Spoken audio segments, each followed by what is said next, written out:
7 अक्टूबर 2023 यही वो दिन था जब दक्षिणी इजराइल में चल रहे एक म्यूजिकल फेस्टिवल पर हमास के लड़ाकों ने अचानक हमला कर दिया। इस हमले में करीब 1200 इजरायली मारे गए और 200 से ज्यादा लोग बंधक बनाए गए। अगले ही दिन इजराइल ने गाजा पर युद्ध की घोषणा कर दी। आज इस जंग को पूरे 2 साल हो चुके हैं, मगर इन 2 सालों में गाजा तबाह हो चुका है।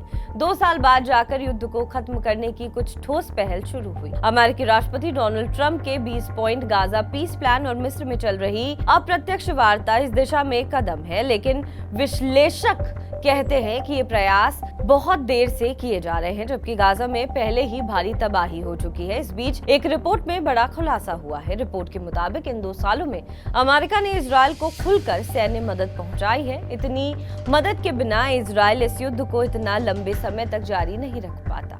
युद्ध की दूसरी बरसी पर जारी एक नई एकेडमिक रिपोर्ट ने बड़ा खुलासा किया है।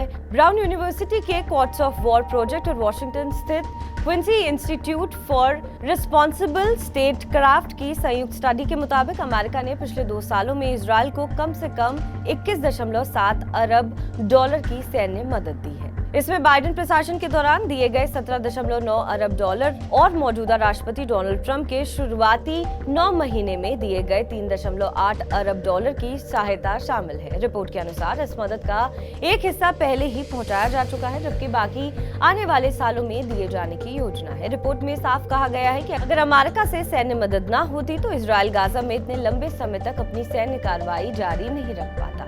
अमेरिका ने न सिर्फ इजराइल को मिसाइल सिस्टम, बम और ड्रोन तकनीक मुहैया कराई है, बल्कि खुफिया जानकारी और रक्षा ढांचे में भी सहयोग दिया है। रिपोर्ट ये भी इशारा करती है कि आने वाले सालों में अमेरिका और इजराइल के बीच 10 अरब डॉलर की अतिरिक्त सहायता योजना पहले से तय है। ब्राउन यूनिवर्सिटी की एक दूसरी स्टडी बताती है कि इजराइल को सीधे सैन्य मदद के अलावा अमेरिका ने पिछले 2 सालों में मध्य पूर्व क्षेत्र में अपने सैन्य अभियान पर करीब 10 अरब डॉलर और खर्च किए हैं। इसमें यमन में हाउती विद्रोहियों पर भी की गई कार्रवाई शामिल है। ईरान के परमाणु ठिकानों पर हमले और वहां से जुड़ी सुरक्षा गतिविधियों का खर्च शामिल है। रिपोर्ट के अनुसार जून 2025 में ईरान पर किए गए अमेरिकी हमलों और उनसे जुड़ी सैन्य लागत लगभग 2 से 2.25 अरब डॉलर के बीच रही। रिपोर्ट में जहां इजराइल की कड़ी आलोचना की गई, वहीं अमेरिका की भूमिका पर भी सवाल उठ रहे हैं। क्वींस यूनिवर्सिटी को अक्सर एंटी इजराइल या आइसोलेशन कहा जाता है, लेकिन संस्थान का दावा है कि उसका मकसद सिर्फ अमेरिकी विदेश नीति की पारदर्शिता